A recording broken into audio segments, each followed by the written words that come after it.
Okay, हरे Krishna. Sorry, आज थोड़ा सा हम लोग लेट है। हरे कृष्ण कृष्ण कृष्ण हरे हरे, हरे राम राम राम हरे हरे। जो भक्त ऑनलाइन सुन रहे हैं, क्या मेरा साउंड वीडियो और स्क्रीन क्लियर है? हरे यस कृष्णा गुरुजी। भैया, क्लियर है। क्लियर है ना? हरे कृष्ण। जी। हरे कृष्ण। प्रो पीछे आवाज आ रही है? हाँ, आ रही है, आ अभी? रही है। हाँ जी जी जी। यहाँ मैं ऑफलाइन पूछ रहा था।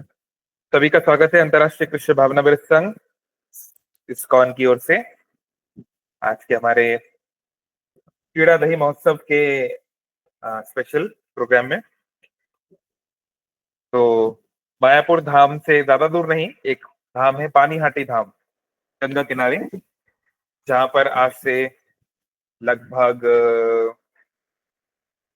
लगभग 500 कह सकते हैं, 500 से थोड़ा सा कम, 495 ईयर्स पहले एक बहुत सुंदर लीला हुई कल के दिन, जिस कारण से आज के दिन भी, यानी कल आप देखोगे करीब 5 लाख लोग पानीहाटी नाम के उस धाम पे जाते हैं और पूरा गंगा के किनारे भर जाते हैं, और इवन लोगों को नदी में खड़े होना पड़ता है उस उत्सव को मनाने के लिए। तो वो सब क्या है, उसके बारे में क्या है, और हमारा जो टॉपिक है कि कैसे हम धन को, अर्थ को, पैसे को लक्ष्मी के रूप में देख सकते हैं, लक्ष्मी के रूप में प्रयोग कर सकते हैं, और हमारे वो बंधन का कारण ना बने, इसके लिए हम लॉस चल मोर छड़ दे। ओके, प्लीज म्यूट रखिए। ओके, तो उनको बोलो हरि बोल, सिद्धांत शुभम को बोलो कि वो जो अगर बीच बीच में म्यूट करना पड़ सकता है, उनको बोले यहाँ पे बैठे, कहाँ गए? ठीक है, तो आइए शुरू करते हैं मंगलाचरण से। ओम अज्ञानतिमिरान्धस्य ज्ञानञ्जनशलाकया चक्षुरुन्मिलितं येन तस्मै श्रीगुरवे नमः। मुखं करोति वाचालं पङ्गुं लङ्घायते गिरिं यत्कृपातमहं वन्दे श्रीगुरुदीनतारिणम्। नमो ॐ विष्णुपदाय कृष्णप्रेष्ठाय भूतले श्रीमते भक्तिवेदान्त स्वामिनिति नामिने। नमस्ते सारस्वती देवे गौरवाणी प्रचारिणे निर्विशेष शून्यवादी पाश्चात्य देशतारिणे। वाञ्छाकल्पतरुभ्यश्च कृपा सिन्धुभैव च पतितानां पावनेभ्यो वैष्णवेभ्यो नमो नमः। श्री कृष्ण चैतन्य प्रभु नित्यानंद श्री अद्वैत गदाधर श्रीवासादि गौर भक्त वृंद। हरे कृष्ण कृष्ण कृष्ण हरे हरे, हरे राम राम राम हरे हरे।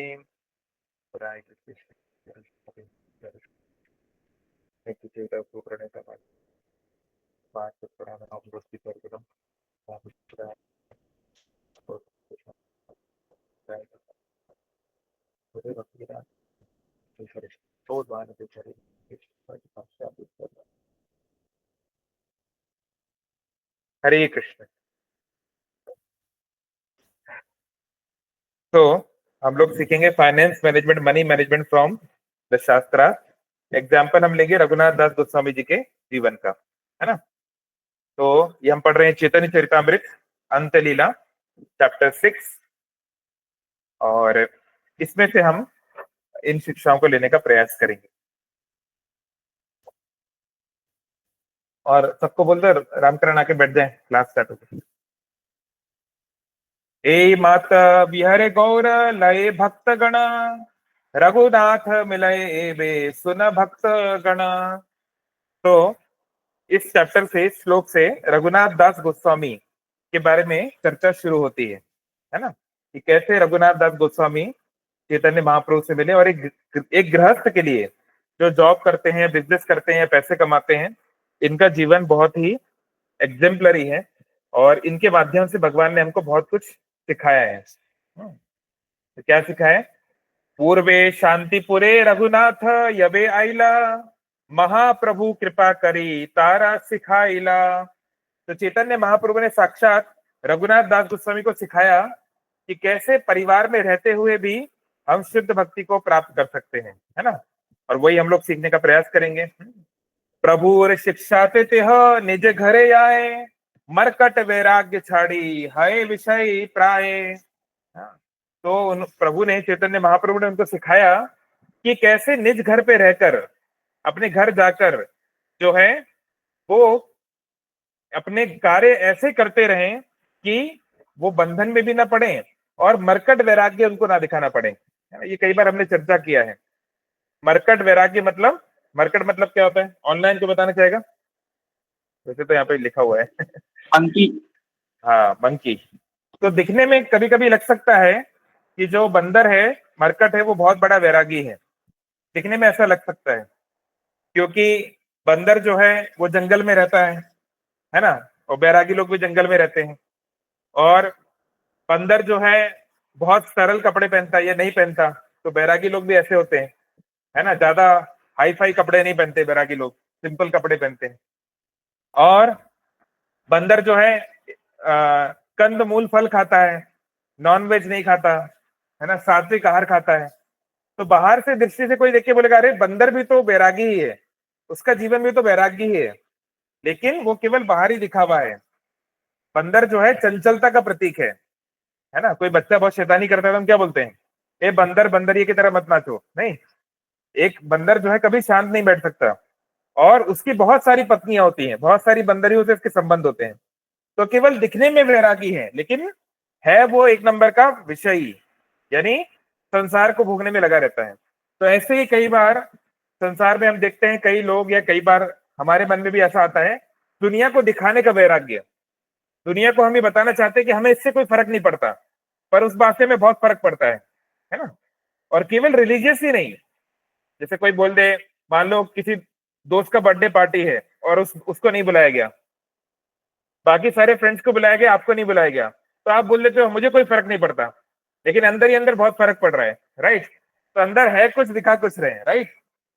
तो ऐसे ही चैतन्य महाप्रभु ने रघुनाथ दास गोस्वामी को सिखाया कि कैसे हमारे हृदय का जो मरकट वैराग्य है, इसको हम करके रियल वैराग्य प्राप्त कर सकते हैं, है ना। और वो उसके लिए घर में रहते हुए भी कर सकते हैं, है ना। हाँ, कैसे करना है बताया अगले श्लोक में। भीतरे वैराग्य बाहिरी कर्म करे सर्व कर्म, देखिया था माता पितार आनंदिता मन। तो भीतर रखा वैराग्य, जो डिटैचमेंट की भावना है उसको अंदर रखा, लेकिन बाहर से सारे काम करते रहे। और ये देखकर रघुनाथ दास के माता पिता बहुत आनंदित हुए, है ना। अभी हम बताएंगे कि रघुनाथ दास जी के जो पिताजी थे वो दुनिया के सबसे अमीर आदमियों में से एक थे उस समय, है ना। हिरण्य मजुमदार और गोवर्धन मजुमदार, उनकी कितनी अर्निंग थी, क्या थी, वो हम लोग बताएंगे। अब हम विल कम टू दैट। तो तो पहले तो प्रश्न उठता है कि वैराग्य मतलब क्या है, कौन बताना चाहेगा ऑनलाइन? वैराग्य शब्द का क्या अर्थ है? चंद्रशेखर, आपको पता है? आपको पता नहीं वैराग्य मतलब क्या है?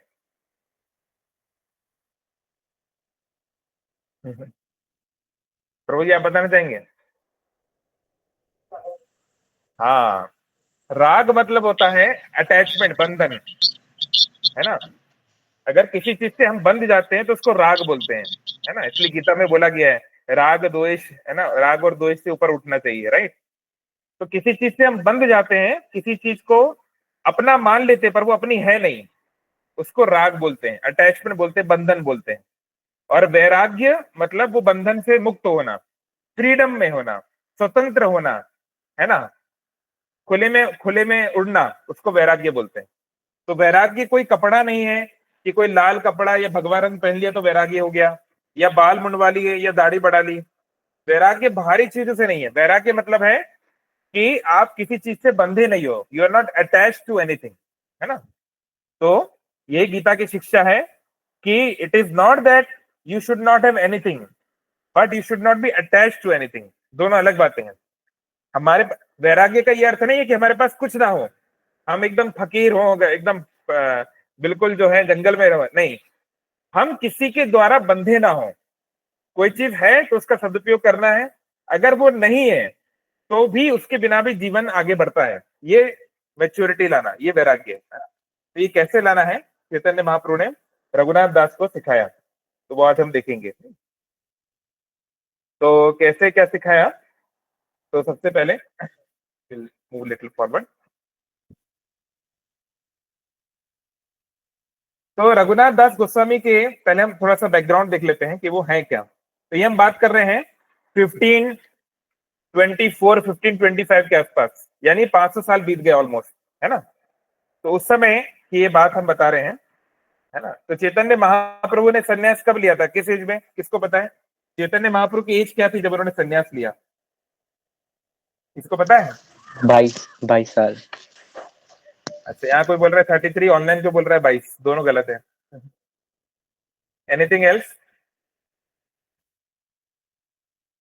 पता होना चाहिए। राधा कृष्ण का जो लास्ट अवतार आया, उनका जीवन, कृष्ण आखिरी बार जब इस संसार में आए मानव लीला करने के लिए, तो क्या क्या किए वो तो पता होना चाहिए।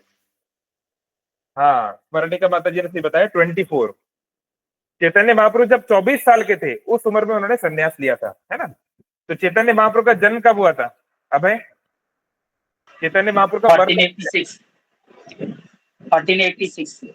हाँ, सही बताया उमेश ने, 1486, है ना। तो 1486 में जन्म हुआ, तो यानी 24 साल के जब हुए तो कौन सा ईयर आ गया? 1510, है ना।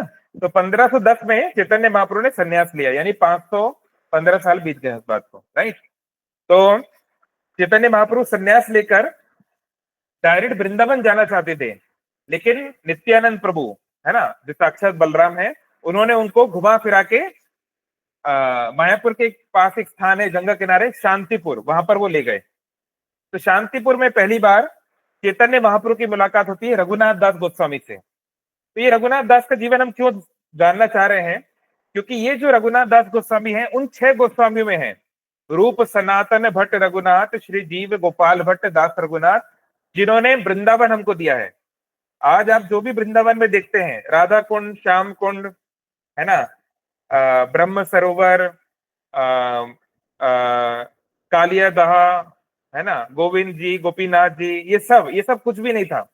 ये सब इन 6 गोस्वामी ने प्रकाशित किया है ना।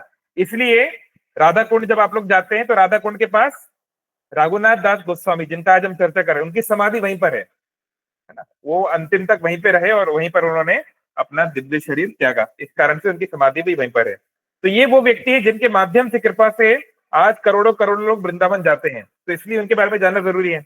और ये वो व्यक्ति हैं जिनके पिताजी, यहाँ पर अभी आएगा, हिरण्य मजुमदार और उनके चाचा गोवर्धन मजुमदार, यहाँ पर आ रहा है। उनकी आय कितनी थी? उनकी आय थी 20 लाख सोने के सिक्के। 20 लाख सोने के सिक्के उनकी आय थी। अभी देखिए, अभी यहाँ 10 ग्राम सोना चल रहा है 1 लाख के आसपास, राइट। अब सोचिए, एक सोने का सिक्का है, उसमें तो बहुत मोटा होगा, है ना। मान लो 5 तोले का, 50 ग्राम का, या 10 तोले का, 100 ग्राम का, है ना। अब ऐसे मल्टीप्लाइड बाय 20 लाख, और ये हम बात कर रहे हैं 1510, तो मल्टीप्लाइड बाय इन्फ्लेशन, है ना। इन्फ्लेशन से मल्टीप्लाई किया जाए तो बिलियनियर तो है वो, no doubt, multi billionaire, right. तो दुनिया के सबसे अमीर आदमियों में थे उनके पिताजी, है ना। उस समय जो है गौड़ देश, जिसको आज हम बंगाल बोलते हैं, उसका पुराना नाम गौड़ देश है, दुनिया के सबसे अमीर राज्यों में से एक था, है ना। तो ये पहले भी हमने चर्चा किया था कुछ दिन पहले, राइट, कि सबसे अमीर राज्य अभी कौन सा है और तब कौन सा था, पता है? ऑनलाइन किया था कि नहीं अटेंड? अभी कौन सा है दुनिया का सबसे अमीर राज्य, कोई जानता है online? The most wealthiest state in the world, country नहीं, स्टेट। गुजरात। अरे, गुजरात तो इंडिया का भी नहीं है, दुनिया का कैसे होगा? इंडिया का पता है आपको वेल्थिएस्ट स्टेट कौन सा है? हाँ, इंडिया का है महाराष्ट्र, है ना। तो वो तो इंडिया का है महाराष्ट्र, बट दुनिया का, हाँ, कैलिफोर्निया। कैलिफोर्निया दुनिया का सबसे अमीर राज्य है, जहां पर लॉस एंजलिस, सैन फ्रांसिस्को और हॉलीवुड 3 बड़े शहर हैं, बहुत पॉपुलर है तीनों, है ना। एनीवे, तो उस समय गौड़ देश दुनिया का सबसे अमीर राज्य था। ऐसे एस्टिमेट है कि दुनिया की 2% जीडीपी केवल गौड़ देश की थी, 2 से 3%। केवल आज का जो वेस्ट बंगाल और बांग्लादेश है, दोनों मिला के गौड़ देश था, और उसकी जीडीपी अकेली खुद की 2 से 3% थी दुनिया की। एनीवे, तो वहां पर ये हिरण्य मजुमदार और गोवर्धन मजुमदार, ये 2 बहुत बड़े जमींदार थे, और इनकी सालाना आय 20 लाख सोने के सिक्के बताई जाती है ना। तो they were like multi billionaire people. और दोनों जो ये थे, दोनों जमींदार, इनका एक ही बेटा था, मतलब जो छोटे वाले थे उनका कोई बेटा नहीं था, बेटी होगी लेकिन बेटा था। तो यानी सारी संपत्ति उन्हीं की थी, राइट, सारी संपत्ति के मालिक वही थे। तो लेकिन इतना होने पर भी रघुनाथ दास गोस्वामी, ऑफ कोर्स वो तो भगवान के नित्य पार्षद हैं, पहले से भगवान के भक्त हैं, जो स्पिरिचुअल वर्ल्ड से आए हैं, वैकुंठ से आए हैं यहाँ पर, लेकिन फिर भी एक मनुष्य की दृष्टि से बचपन से उनका जो रुचि थी वो भक्ति में बहुत ज्यादा थी। और फिर उनके माता पिता भी धार्मिक थे, ऐसा नहीं था कि उनके माता पिता कोई नास्तिक व्यक्ति थे, है ना, बहुत अमीर थे पर धार्मिक थे। तो वो अपने घर पे कई संतों को, कई भक्तों को बुलाते रहते थे। तो ऐसे ही एक महान भक्त हुए शिला हरिदास ठाकुर, जिनका हम नाम सुनते हैं, नाम आचार्य हरिदास ठाकुर। तो हरिदास ठाकुर को उनके पिताजी, रघुनाथ दास जी के पिताजी, बुलाते थे अपने घर पर प्रसाद के लिए, हरि कथा के लिए, कीर्तन के लिए। तो छोटी सी उम्र से ही रघुनाथ दास को इन महाभागवत का, भगवान के प्रिय हरिदास ठाकुर का संग मिल रहा था, इसलिए बचपन से उनका मन जो है भगवान में लगने लगा। तो उनकी इच्छा नहीं थी शादी ब्याह करने की। तो जब वो एक टीनेजर थे, 13-14 साल के बालक थे, तो उनको सुनने में आया कि चैतन्य महाप्रभु ने संन्यास ले लिया है ना। तब तक सारी दुनिया में बात फैल गई थी कि कृष्ण जो है अवतार लेकर आए हैं चैतन्य महाप्रभु के रूप में, और सारे नवद्वीप में उन्होंने संकीर्तन चला रहे हैं। तो उनकी भी बहुत इच्छा हुई कि मुझे भी जो है मुझे भी चैतन्य महाप्रभु का दर्शन रहना है। तो वो चैतन्य महाप्रभु का दर्शन करने गए। उस समय वो टीनेजर थे। तो उन्होंने महाप्रभु को कहा कि महाप्रभु, मुझे आप अपने साथ ले जाइए, मुझे अपने साथ ले जाइए वृंदावन की पुरी, जहां पर भी आप जाएंगे, और मैं आपके साथ रहना चाहता हूँ, है ना। कभी कभी छोटे बच्चे ऐसा बोलते हैं कि मैं आपके साथ रहना चाहता हूँ, है ना। तो चैतन्य महाप्रभु ने उनको मना कर दिया। उनको कहा, मरकट वैराग्य मत दिखाओ, है ना, बाहरी दिखावा मत करो, तुम घर जाओ। और उन्होंने, चैतन्य महाप्रभु ने उनको एग्जाम्पल दिया। क्या एग्जाम्पल दिया? बोले, तुम उस स्त्री से प्रेरणा लो जो अपने प्रेमी से विवाहित नहीं हो पाई और उसका कहीं और विवाह हुआ है। ये चैतन्य महाप्रभु ने एग्जाम्पल दिया है। तो क्या इसका मतलब है? बोल रहे हैं, मान लो आप एक यंग लड़की हो, और पहले के जमाने में तो कम एज में शादी हो जाती थी, है ना, 16-18 साल में शादी हो जाती थी। तो अभी आप किसी को प्रेम करते हो, लेकिन किसी कारण से आपके माता पिता ने आपकी शादी किसी और से करा दी। अब आप प्रेम तो किसी और को करते हो, है ना, लेकिन अगर आप चाहते हो कि आप अपने प्रियतम को मिल पाओ, तो आपको क्या करना चाहिए? घर के जो भी काम है, आपकी जो भी जिम्मेदारी है, बहुत अच्छे से करना चाहिए। नहीं तो सासू माँ को शक होगा। अगर आप दिन भर ख्यालों में खो रहोगे, घर के काम नहीं करोगे, तो सासू माँ को लगेगा ना कि कुछ तो गड़बड़ है, दाल में कुछ तो काला है। तो आपको क्या करना चाहिए? ये मैं नहीं बोल रहा हूँ, ये भगवान के शब्द हैं, I am just giving an example. तो बोल रहे हैं क्या करना चाहिए? बोले, घर के सारे काम बहुत अच्छे से करो, सारे बर्तन चमका दो, सारा खाना बना दो, सबको लगे वाह वाह, इसका मन तो लग गया है घर गृहस्थी में, सब खुश रहे। तो कोई क्या करेगा? आप पे शक नहीं करेगा और आपको फ्रीडम देगा।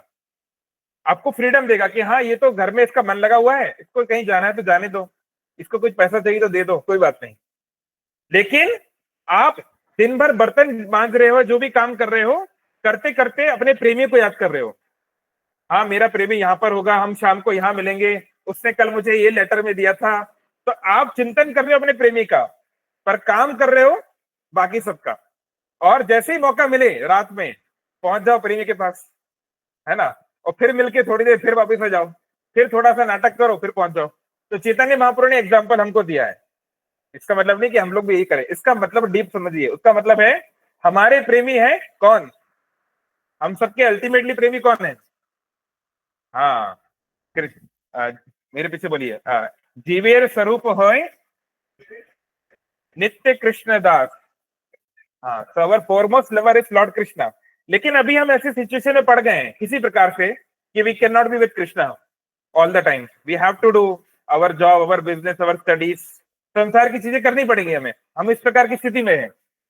तो कोई बात नहीं, आप पढ़ाई कीजिए, आप जॉब कीजिए, आप बिजनेस कीजिए, आप घर में प्रसाद बनाइए, झाड़ू लगाइए, ड्राइविंग करिए, बच्चों को पालिए, जो करना है करिए, लेकिन बाहर से करिए। और अंदर क्या करना है? कृष्ण का चिंतन। हाँ, ये मैं कृष्ण के लिए करना है मुझे, बस, है ना, मैं ये कृष्ण के लिए कर रहा हूँ। ये पत्नी कोई मेरी नहीं है, ये पति मेरा नहीं है, पहले ये कृष्ण का है, ये कृष्ण की दासी दास है। मैं तो इसको 10 साल 20 साल से जानता हूँ, उसके पहले थोड़ा ना जानता था, 50 साल बाद थोड़ी ना जानूंगा। तो पहले ये व्यक्ति, ये वस्तु कृष्ण की है। अभी कृष्ण ने इनको मेरे अपने जीवन में दिया है, तो हाँ, मुझे उनका ध्यान रखना है एज सर्वेंट्स और एज लवर्स ऑफ कृष्ण, ऐसे। तो कृष्ण को ध्यान में रख के जीवन जीना, ये चैतन्य महाप्रभु ने रघुनाथ दास को से समझाया। तुम घर जाओ, माता पिता के अनुसार अपना कार्य करो, माँ पिता को खुश रखो, और जब कृष्ण प्रसन्न होंगे तुम्हें वो अपने मेरे पास बुला लेंगे। चैतन्य महाप्रभु ने उनको ये कहा। तो रघुनाथ दास गोस्वामी चले गए, उस समय वो बालक थे। तो वहां जाकर जो है कुछ समय के बाद उनके पिताजी ने उनकी शादी करा दी, है ना। तो भारत में ये चीज चलता है कि भाई कोई व्यक्ति, अभी तो आजकल नहीं चलता, पुराने जमाने में चलता था कि कोई लड़का है वो जो है संभल नहीं रहा है माँ बाप से, उनको लगता है गैर जिम्मेदार हो रहा है, तो क्या बोलते थे, शादी करा दो उसकी, क्योंकि जिम्मेदारी आ जाएगी तो सही रास्ते पे आ जाएगा, है ना। तो ऐसे ही रघुनाथ दास गोस्वामी के पिताजी और माँ ने सोचा कि इनकी शादी करा दो। तो बहुत उनकी सुंदर पत्नी थी, है ना। यहाँ पर आगे एक श्लोक आएगा, उसमें बताया गया है एग्जैक्ट श्लोक, मतलब अप्सरा के समान स्त्री थी, अभी वो श्लोक आएगा थोड़ी देर में। तो उनकी शादी करा दी, है ना। तो फिर आगे क्या हुआ, एक मिनट, 1 सेकेंड, मैं वो श्लोक खोल लेता हूँ।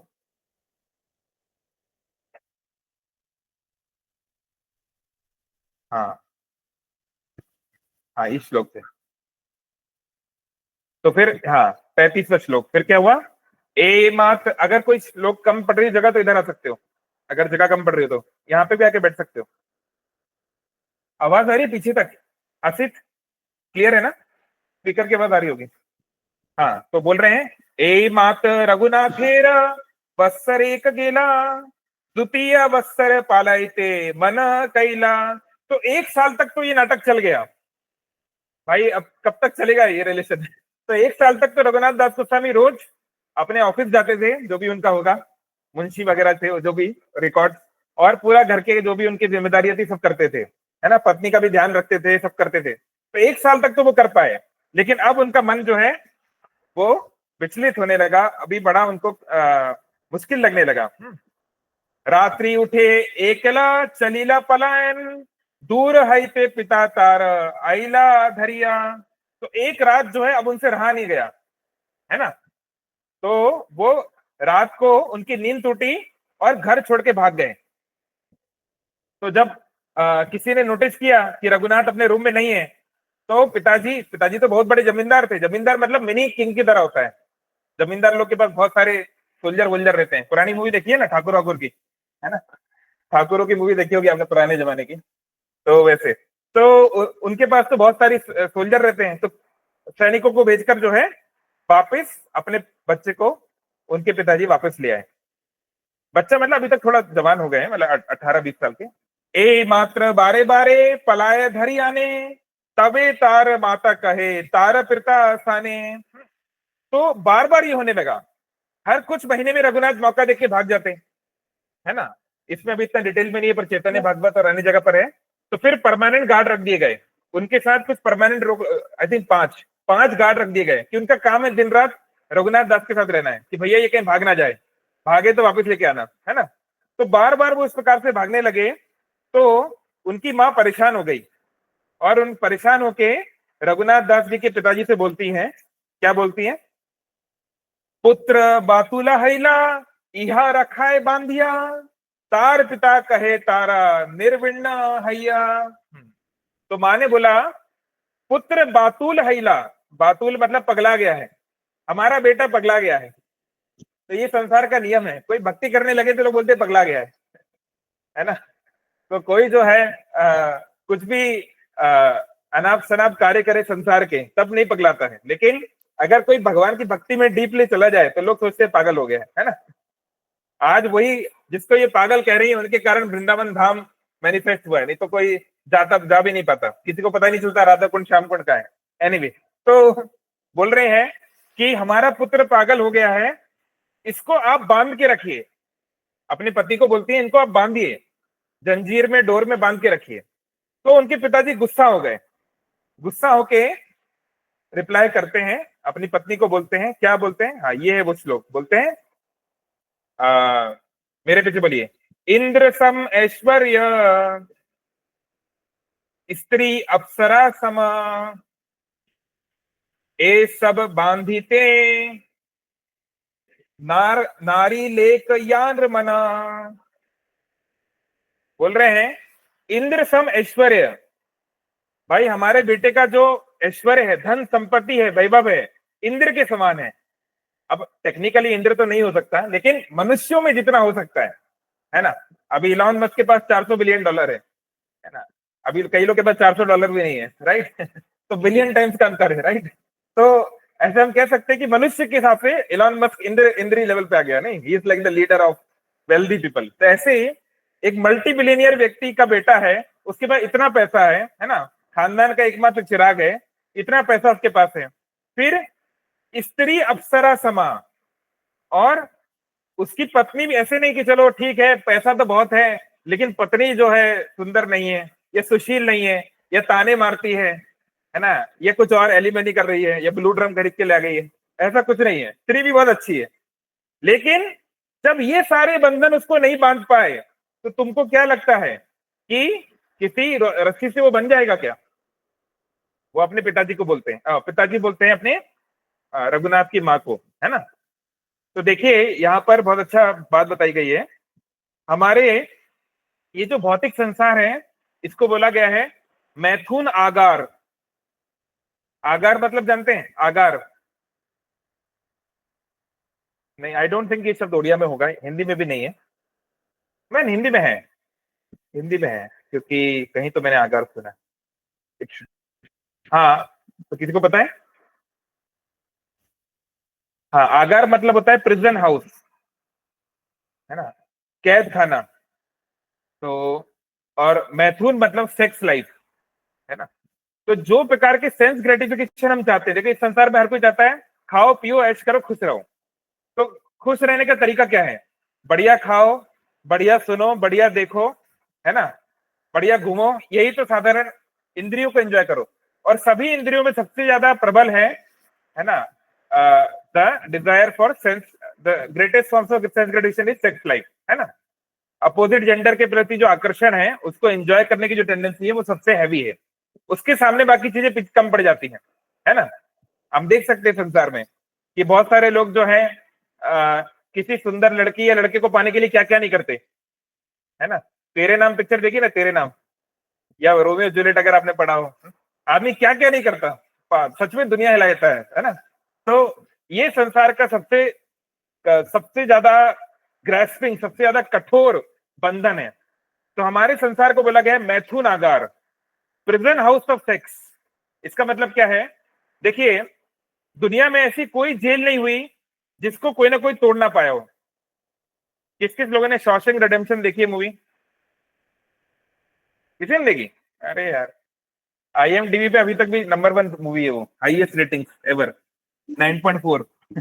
उससे ज्यादा किसी को नहीं मिला, टाइटैनिक को भी नहीं मिला था। एनीवे, तो वो एक कहानी है कि कैसे एक एक कैदी की जो कैसे जेल से भागता है ना। तो कोई ना कोई, कितनी भी खतरनाक जेल हो, व्यक्ति कुछ ना कुछ तरीका निकाल लेता है। तिहाड़ जेल से भी लोग भागे हैं।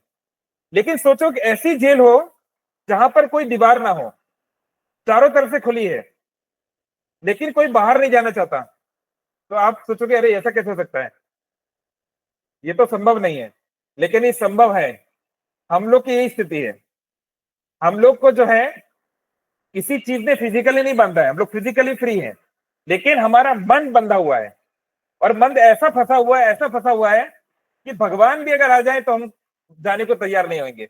इसका एग्जाम्पल है शास्त्रों में, कैलाश की स्टोरी है। एक एक व्यवसायी था, एक किसी को उसकी दुकान होगी या कुछ डिस्ट्रीब्यूटर होगा, जो भी है, एक व्यवसायी कैलाश की स्टोरी शास्त्रों में है। हो सकता है हमने सुना हो, कैलाश और नारद मुनि, है ना। तो एकदम शॉर्ट में समझा देता हूं।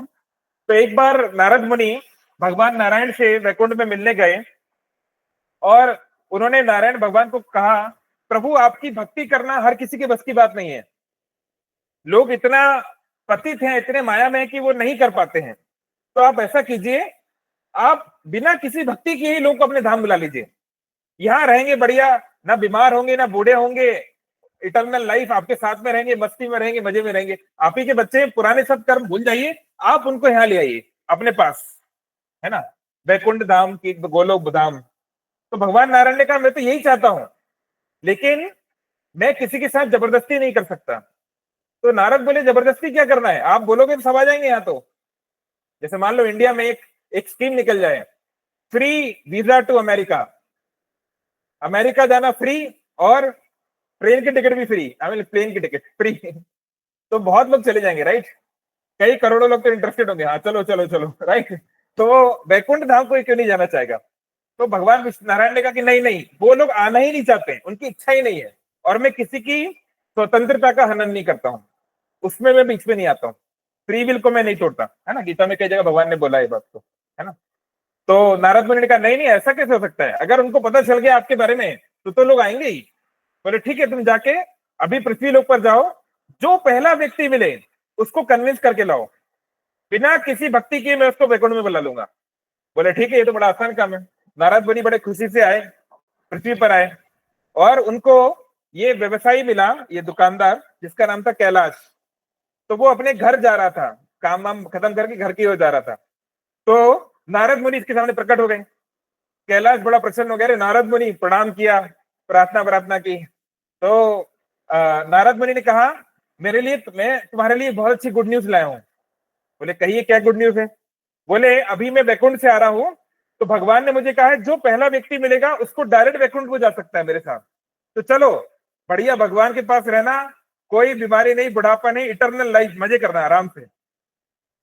तो बोलता है thank you for the offer, बहुत अच्छा आपने ऑफर दिया, लेकिन एक समस्या है। बोले क्या समस्या है? बोले अभी तो मैं जवान हूं, तो अच्छी बात है, लेकिन अभी तक तो मैंने शादी भी नहीं की, इस संसार का भोग ही नहीं किया मैंने, तो थोड़ा समझिए, अभी मैं थोड़ा संसार को थोड़ा भोगूं, थोड़ा पता चले क्या क्या है। अभी तो मेरे बहुत सपने हैं, तो मेरा आपसे रिक्वेस्ट है आप कुछ वर्षों बाद आना, मैं चलूंगा। नारद मुनि को बहुत दुख हुआ, पर नारायण भगवान ने बोला है कि जबरदस्ती नहीं कर सकते। बोले ठीक है, कुछ वर्षों बाद आएंगे। कुछ वर्षों बाद आए तो उनके शादी हो गई, थोड़े बच्चे भी हो गए छोटे छोटे। तो अब कैलाश को बोला नारद मुनि ने कि चलो अब तो तुम्हारी शादी हो गई, अब तो बच्चे हो गए, चलते हैं। बोले मैं आपके साथ चलता नारद मुनि, पर अभी बच्चे बहुत छोटे हैं, इनका मुझे एडमिशन कराना है ना? अभी तो बच्चों की पढ़ाई का प्रेशर आ गया है तो अभी तो मैं नहीं जा सकता हूँ, बच्चे एक बार बड़े हो जाए, एक बार जो है सेटल हो जाए, फिर मैं पक्का चलूंगा। बोले ठीक है, चलो ऐसा भी कर लेते हैं। तो फिर नारद मुनि कुछ और वर्षों के बाद आए। अब तक कैलाश बहुत बूढ़ा हो गया है, बच्चे भी बड़े हो गए, शादी के लायक हो गए हैं, अब बच्चे दुकान वुकान देखते हैं। तो नारद मुनि बोले अब तो चलो, अब तो तुम्हारा बड़ा बेटा दुकान देखता है, अब तो चलो। बोले नारद मुनि मैं तो चलना चाहूं, पर बड़ा बेटा नालायक है, उसको पता नहीं कैसे बिजनेस करना है, कहाँ कहाँ उसको क्या करना है, कहाँ से मुनाफा कमाना है, अभी भी बेवकूफियां करता है ना? वो डिस्ट्रीब्यूटर उसको लूट लेता है ना? तो मैं चाहता हूँ कि मैं उसको अच्छे से ट्रेन करूं, और तो बस कुछ और मौका दीजिए, पक्का अगली बार मैं पक्का चलूंगा। तो नारद मुनि बहुत अभी जो है बहुत उदास हो गए कि अरे इतनी बार, 3-4 बार हम आ गए यार, हमारी कोई इज्जत ही नहीं है, कोई कुछ हो ही नहीं रहा है ना? तो फिर और कुछ वर्ष बाद आए, और कुछ वर्ष बाद आए तो कैलाश जी वहां पर है ही नहीं, दिख ही नहीं रहे, कैलाश कहाँ चले गए, है ना? उनकी फोटो पर माला लगी हुई है कैलाश जी गुजर गए तो नारद मुनि को बड़ा दुख हुआ, अरे यार कैलाश जी चले गए हैं। तो फिर उन्होंने देखा कि घर के पास में एक सांप है, और सांप जो है ऐसे ऐसे कर रहा है। तो नारद मुनि इसके पास गए। नारद मुनि तो जो है सभी जीवों से डील कर सकते हैं, तो उन्होंने पहचान लिया अरे ये तो कैलाश है, मरने के बाद अब इसको सांप की योनि मिल गई है ना? हाँ, तो ये भी एक जगह शास्त्र में बोला गया है, अगर कोई व्यक्ति अपने घर में अपने प्राण छोड़ता है और अपने पति पत्नी बच्चे पोता पोती उनको याद करते हुए मरता है, तो इसकी हाई प्रोबेबिलिटी है कि इसका जन्म उसी घर के आसपास हो जाएगा। लेकिन मनुष्य बनेगा कि नहीं, इसकी गारंटी नहीं है, वो उसके कर्मों पे डिपेंड करता है। तो कैलाश घर के पास तो जन्म ले लिया, लेकिन कर्म इतने नहीं थे कि मनुष्य शरीर मिले, तो बेचारे को सांप बनना पड़ा, है ना? तो सांप का शरीर मिल गया। तो नारद मुनि ने कहा कैलाश तुम्हारी क्या दुर्गति हो गई है, अब सांप बन गए हो, चलो अब ठीक है, जो हुआ तो हुआ, अब तो चलो, अभी भी तुम चल सकते हो। तो कैलाश सांप बोला कि नारद मुनि मैं क्या बताऊं, मेरे पुत्र इतने इतने खराब निकले, सारा धन दौलत उन्होंने खराब कर दिया। अब मरने के पहले मैंने अपना जो मैक्सिमम धन है ये घर के पास पेड़ के नीचे गाड़ के रखा हुआ है। पहले के जमाने में लोग धन गाड़ के रखते थे, तो मैंने गाड़ के रखा हुआ है। इस पेड़ की मैं सुरक्षा करता हूं कि कहीं कोई चोर ना आ जाए, कोई खुदाई ना कर दे। तो जब तक मैं अपने पोता पोती को बड़ा होके ना देख लूं और ये धन मन उस तक पहुंच ना जाए, तब तक मैं जो है मुझे निश्चित नहीं हो पाऊंगा, आपके साथ चल नहीं पाऊंगा। अब नारद मुनि को गुस्सा आ गया, अब तो ज्यादा हो रहा है। तो नारद मुनि ने क्या किया, चिल्लाने लगे, सांप सांप सांप, देखो यहाँ पे सांप आ गया। तो वो कैलाश के बच्चे और उसके पोते और घर वाले वो लट्ठे लेके आ गए, कहाँ है सांप, किधर है, दिखाओ, वो उधर है। वो डंडा मारने लगे, वो पीटने लगे उसको बुरी तरीके से, है ना। और इतना पीटा पूरा लहू लहान हो गया। फिर नारद ने कहा ठीक है छोड़ दो, अब तो मर ही जाएगा, तो छोड़ दो, है ना। वो सांप भग गया। तो नारद मुनि ने कहा कि जिनके लिए तुम यहाँ पे सांप बन के रह रहे हो, उनसे डंडा खा के मजा आ गया स्वाद अब चले। तो तब कैलाश बोला हाँ अब तो चलते हैं सनम बेवफा निकली, है ना। जिनके लिए मैं यहाँ पे था वही लोग मुझे डंडा मार रहे हैं यार, क्या है ये, है। तो फिर जो है वो जाने के लिए रेडी हुआ। तो कहने का मतलब है कि हम लोग ऐसे लोग हैं ना, लातों के भूत बातों से नहीं मानते। जब तक माया हमको डंडा ना मार दे, जब तक हमारे जीवन में कोई बुरा समय ना आ जाए, हम भगवान की शरण में नहीं जाते, है ना। इसलिए कबीरदास जी ने बोला है ना, क्या बोला है, दुख में सुमिरन सब करें, मेरे पीछे बोलो, दुख में सुमिरन सब करें, सुख में करे ना कोई, जो सुख में सुमिरन करे तो दुख काहे को होए। तो ये हमारी ह्यूमन कॉन्शियसनेस है कि जब मुश्किल समय आता है तब भगवान को याद करते हैं, बाकी टाइम करते हैं पर बहुत ज्यादा नहीं, इंटेंसली नहीं। जब मुश्किल आता है तब इंटेंसली करते हैं, है ना। तो ये कोई प्रेम की निशानी नहीं है ना। जैसे मान लो आपका कोई है गर्लफ्रेंड बॉयफ्रेंड पति पत्नी, वो आपको तभी याद करे जब उनको काम है, जब मतलब है। तो ये क्या है ये तो बिजनेस ट्रांजेक्शन है, नहीं। जब मतलब नहीं है तब भी तो याद करना चाहिए, है ना। तो ऐसे तो ये हमको समझना चाहिए कि दुख में ही नहीं बल्कि सुख में हमें सुमिरन करना चाहिए। अगर सुख में करोगे तो दुख में भी दुख आएगा ही नहीं, क्योंकि भगवान हमको इतनी शक्ति दे देंगे कि हम दुख आराम से सहन कर पाएंगे। जब मैं नया नया था भक्ति में, तो भोपाल बेस में एक बहुत सीनियर डिवोटी थे, बाद में तो अभी वो ब्रह्मचारी बन गए। उन्होंने मुझे एक बहुत अच्छी बात बोली। तब मैं 1-2 माला जब करता था, वो कभी कभी छूट जाती थी। तो एक दिन उन्होंने पूछा आज तुम्हारी कितनी माला हुई, तो उस दिन शायद छूट गई थी या 1 या 2 ही हुई थी। तो बोले देखो मैं अपनी एक भक्ति के अनुभव से एक बात बोल रहा हूँ। तो बोले जब तुम्हारी हेल्थ अच्छी हो, है ना, जब तुम्हारे पास टाइम है, एग्जाम वगैरह भी नहीं आ रहे हैं, कोई बहुत क्रिटिकल चीज नहीं है, उस समय तुम अच्छे से भक्ति कर लो। क्यों? क्योंकि जब तुम्हारी हेल्थ खराब होगी या कहीं एग्जाम आ जाएंगे या कहीं तुम फंस जाओगे, अगर तुमने पहले से अपने आप को ट्रेन नहीं किया है ना, उस समय तुम नहीं कर पाओगे। और मुझे वो उनकी बात लग गई, क्योंकि वो मैंने फिर अनुभव भी किया है, ऐसा होता है। ये बात सही है कि जब हम गुड टाइम्स में अच्छे से भक्ति नहीं करते हैं तो बैड टाइम्स में प्रॉपर कॉन्शियसनेस से या उतनी इंटेंसिटी से नहीं कर पाते हैं, है ना। तो इसलिए गुड टाइम्स का सदुपयोग करना बहुत जरूरी है ना। हमेशा गुड टाइम्स नहीं रहेगा। जैसे क्रिकेट में बोलते हैं जब गुड फॉर्म चल रहा हो, जब बैट्समैन का अच्छा फॉर्म हो, तो जितने हो रन बना लो, क्योंकि बैड फॉर्म तो आएगा ही, है ना। सचिन तेंदुलकर का भी आता है। तो ऐसे ही मुश्किल समय तो आएगा ही लाइफ में। तो जब अच्छा समय है तो हाई प्रायोरिटी की चीजें हमें कर लेनी चाहिए। हमारे परिवार को समय देना है, हेल्थ को टाइम देना है, जो भी है वो करना चाहिए। हम लोग क्या है उसको नेग्लेक्ट कर देते हैं, और फिर जब में बैड टाइम आता है तो बस, है ना, जय जगन्नाथ। तो एनीवे कंटिन्यू करते हैं। तो रघुनाथ दास के पिताजी ने उनको समझाया कि देखो, किनको समझाया, अभय, रघुनाथ के पिताजी किनको समझा रहे हैं कि वो बांधे नहीं बंधेगा। हाँ, रघुनाथ दास की जो माँ है, उनकी जो धर्म पत्नी है, उनको समझा रहे हैं, है ना, कि तुम्हारा बेटा जब कंचन कामिनी से नहीं बंधा। इस संसार में 2 बहुत बड़ी चीजें जो हमें बांधती है, कंचन यानी गोल्ड यानी पैसा, और कामिनी, है ना, सुंदर स्त्री या स्त्री के लिए सुंदर पुरुष, है ना। ये सबसे बड़ा बंधन है। इसके बाद और भी एक और बड़ा है, वो इससे भी बढ़ के है, वो है प्रतिष्ठा। मतलब जो लोग ब्रह्मचारी बन जाते हैं, सन्यासी बन जाते हैं या बैरागी बन जाते हैं, वो कंचन कामनी को कंपैरेटिवली इजीली ओवरकम कर लेते हैं। पर उससे भी खतरनाक होता है प्रतिष्ठा, यानी मान सम्मान की इच्छा। वो सबसे डिफिकल्ट है, वो तो ऑलमोस्ट इम्पॉसिबल है, क्योंकि हर कोई चाहता है कि मेरा भी थोड़ा कुछ, मेरे भी कुछ इज्जत होनी चाहिए, मेरा भी कुछ रिस्पेक्ट होना चाहिए, है ना। वो आदमी जनरली नहीं छोड़ पाता है, बहुत डिफिकल्ट है। एनीवे, पर एटलीस्ट कंचन कामनी को भी अगर कोई थोड़ा ओवरकम करना सीख जाए तो उसकी बहुत सारी प्रॉब्लम सॉल्व हो जाती हैं। तो इसका ये मतलब नहीं है कि कंचन कामिनी ना हो, इसका बहुत अच्छा एग्जाम्पल प्रभुपाद के जीवन से है। तो एक बार प्रभुपाद जी जो है हमारे गुरु महाराज श्रील भक्ति चौरसिया स्वामी महाराज प्रभुपाद जी के सर्वेंट थे, उनकी सेवा करते थे। तो एक बार वो प्रभुपाद जी के रूम में आए, तो वो प्रभुपाद जी नोट गिन रहे थे, काउंट कर रहे थे। अब उस समय तो यूपीआई यूपीआई तो था नहीं, तो जो भी है कैश में होता था काम। तो हमारे गुरु महाराज भक्ति चारू महाराज को, वो नए नए थे उस समय इस्कॉन में भक्ति में, उनको थोड़ा आश्चर्य हुआ, क्योंकि उनके मन में ये इमेज थी कि जो सन्यासी हैं, जो बैरागी हैं, वो लोग नोट को छूते भी नहीं है, वो तो पैसे को छूते भी नहीं है। तो उनके मन में वो बात आई, लेकिन अब डायरेक्ट पूछने की हिम्मत नहीं हुई। अपने डायरेक्ट गुरु महाराज से तो पूछने में थोड़ा डर लगेगा ना, तो उन्होंने सोचा कि चलो कभी और। तो एक दिन वो प्रभुपाद जी की मालिश कर रहे थे वृंदावन में, प्रभुपाद जी की मालिश कर रहे थे। मालिश करते करते उनको सही मौका मिल गया, है ना।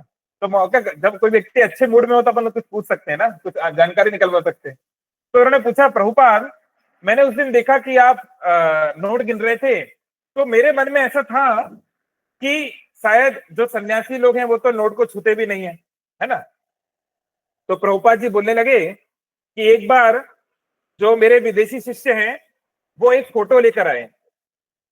बोले एक फोटो लेकर आए, एक अखबार में एक फोटो आया था। क्या फोटो आया था कि एक कोई सन्यासी है, कोई स्वामी जी है, उनके सामने नोट रखे हुए हैं, पैसा रखा हुआ है, और वो पैसे से दूर हट रहे हैं, है ना। नैति नैति नाइटी नाइटी, मुझे नहीं चाहिए, मुझे नहीं चाहिए, ये नहीं चाहिए, ये माया है ना, उससे दूर हट रहे हैं। तो ये कौन से लोग करते हैं? ये जो अष्टांग योगी होते हैं या जो ज्ञान योगी होते हैं, वो इस प्रकार की तपस्या करते हैं, या इस प्रकार के रूल्स मानते हैं कि माया जो है पैसे के रूप में या स्त्री के रूप में हमको पकड़ती है, कंचन कामिनी। पर भक्ति योग की फिलॉसफी ये नहीं है। भक्ति योग में हम ये नहीं मानते कि कोई स्त्री या पुरुष माया है, कि कोई पैसा माया है, ये नहीं है। क्योंकि माया मतलब क्या है चंद्रशेखर? हाँ, है ना। माँ मतलब नॉट, और यह मतलब दिस। तो जो नहीं है, दैट विच इज नॉट, यानी इल्यूजन, भ्रम, है ना।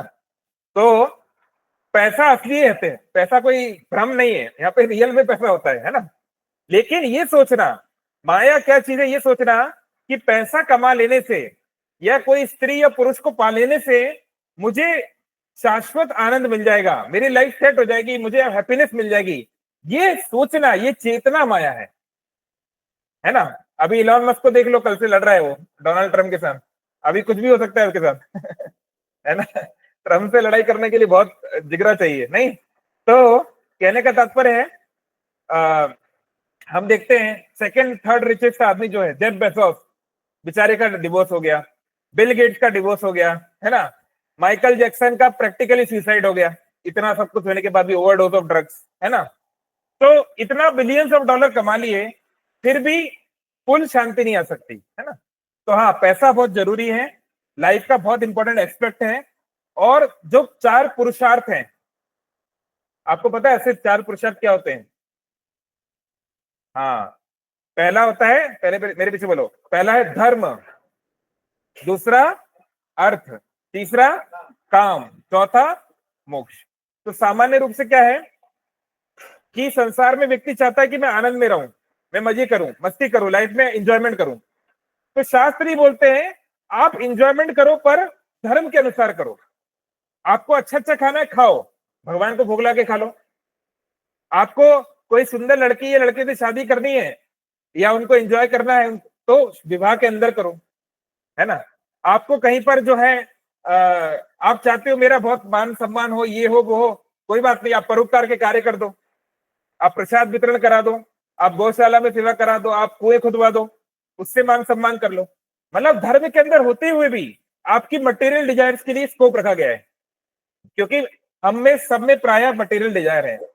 तो हम एकदम से सब कुछ स्पिरिचुअल कर देंगे तो वो नहीं चलेगा। इसलिए धर्म के अंदर ऑलमोस्ट हर चीज के लिए स्कोप है ना। तो ये धर्म कर रहा है। अब धर्म करने के लिए चाहिए अर्थ। अर्थ मतलब होता है मीन्स, जिस माध्यम से वो होगा। अब कोई भी कार्य करने के लिए पैसा तो चाहिए ना, तो धन आप कमाओ। धन कमाने से क्या होगा? आपकी जो कामना है, आप कामना पूरी कर सकते हो। तो धर्म अर्थ काम, और जब कामना पूरी करते करते करते करते कभी ना कभी आप लाइफ में फ्रस्ट्रेट हो जाओगे कि यार क्या हुआ, इतना समय मैंने ट्राई किया लेकिन लाइफ में असली आनंद तो प्राप्त हुआ नहीं, मजा नहीं आया। तो फिर मोक्ष कह रहे अब तो कुछ और, अब तो कुछ और ही चाहिए, है ना। तो ये नॉर्मल साइकिल है, धर्म अर्थ काम मोक्ष। सामान्य योगी के लिए यही साइकिल है, लेकिन भक्ति योगी के लिए ये नहीं है। भक्ति योग के लिए है प्रेमा पुमार्थ महान, यानी पुमार्थ यानी पुरुषार्थ। एक पुरुष को, पुरुष मतलब एंजॉयर, हम लोग एंजॉयर बनने का प्रयास कर रहे हैं। एक पुरुष को चाहिए कि वो हाईएस्ट पंचम पुरुषार्थ के लिए प्रयास करे, वो है प्रेम। वो लव के लिए प्रयास करे, है ना। और लव रियल लेवल पे लव हो सकता है, स्पिरिचुअल लेवल पे, आध्यात्मिक स्तर पे, है ना। तो प्रेमा पुमार्थ महान, भगवान कृष्ण से और भगवान कृष्ण के स्तर पे यानी स्पिरिचुअल लेवल पे दूसरे जीवों से अगर हम आदान प्रदान करते हैं तो वो है शुद्ध प्रेम, है ना। क्योंकि स्पिरिचुअल लव किसी चीज पे डिपेंडेंट नहीं है। जैसे मान लो आप संसार में किसी को कितना भी पसंद करते हो, अगर उनकी मृत्यु हो गई तो आप क्या कर लोगे? अब आप कुछ कर सकते हो उनके लिए? आप फिजिकली कुछ नहीं कर सकते, है ना। और मृत्यु तो छोड़ दो, व्यक्ति संसार में है पर आपके साथ उसकी बन नहीं रही है, आपका फोन नहीं उठा रहा, आपसे बात ही नहीं कर रहा, तो आप क्या कर लोगे? है ना। मानसिक स्तर पे, इमोशनल लेवल पे आपकी उससे नहीं बन पा रही है। तो फिजिकल प्रेम या इमोशनल मेंटल लव, या जिसे बोलते हैं ना भावनाओं वाला, है ना, या इंटेलेक्चुअल लव, किसी की बुद्धि को आप बहुत निहारते हो, कितना बुद्धिमान है, लेकिन बेचारे को कल बीमारी हो गई, कुछ हो गया और उसकी बुद्धि कमजोर हो गई, तो है ना। तो ये सब चीजें टेम्पररी है, but spiritual love is permanent, है ना। ऐसे बहुत सारे लोग हैं जैसे हमारे जीवन में भी, जो अभी फिजिकली इस दुनिया में नहीं है, but they are the dearest people of my life. तो वी कैन स्टिल, अगर हम स्पिरिचुअली इस बात पे विचार करें कि भगवान कृष्ण उनके हृदय में भी हैं, हमारे हृदय में भी हैं, तो through Krishna we can still connect with that person, we can still pray for that person. तो वो अभी भी पॉसिबल है ना। तो ये है पंचम पुरुषार्थ प्रेम, है ना। तो चलो थोड़ा शॉर्ट में आगे बढ़ते हैं। तो इस प्रकार से उनको उन्होंने समझाने का प्रयास किया। तो रघुनाथ दास गोस्वामी जो है वो भाग गए अपने घर से, उन्होंने प्रयास किया बहुत समय लेकिन उनसे नहीं रहा गया, और वो जगन्नाथपुरी पहुंच गए अल्टीमेटली। मतलब जगन्नाथपुरी पहुंचना चाहते थे। तो उसके पहले उनको पता चला कि नित्यानंद प्रभु मायापुर के पास एक स्थान है पानीहाटी, है ना, गंगा किनारे वो एक स्थान है। तो वहां पर नित्यानंद प्रभु आए हुए हैं, उनको पता चला। तो उन्होंने सोचा कि मैं पहले नित्यानंद प्रभु से मिलने के लिए जाता हूं, है ना। तो मैं जस्ट एक वो श्लोक आपको पढ़ के सुनाना चाहता हूं। 1 सेकेंड, क्योंकि वो काफी इंटेक्स है। हाँ, तो जब नित्यानंद प्रभु ने उनको देखा पानीहाटी नाम के उस जगह पर, वो गंगा किनारे हैं, आज वहां इस्कॉन का बहुत बड़ा मंदिर भी है, जब भी आपको मौका मिले जरूर जाइए पानीहाटी धाम।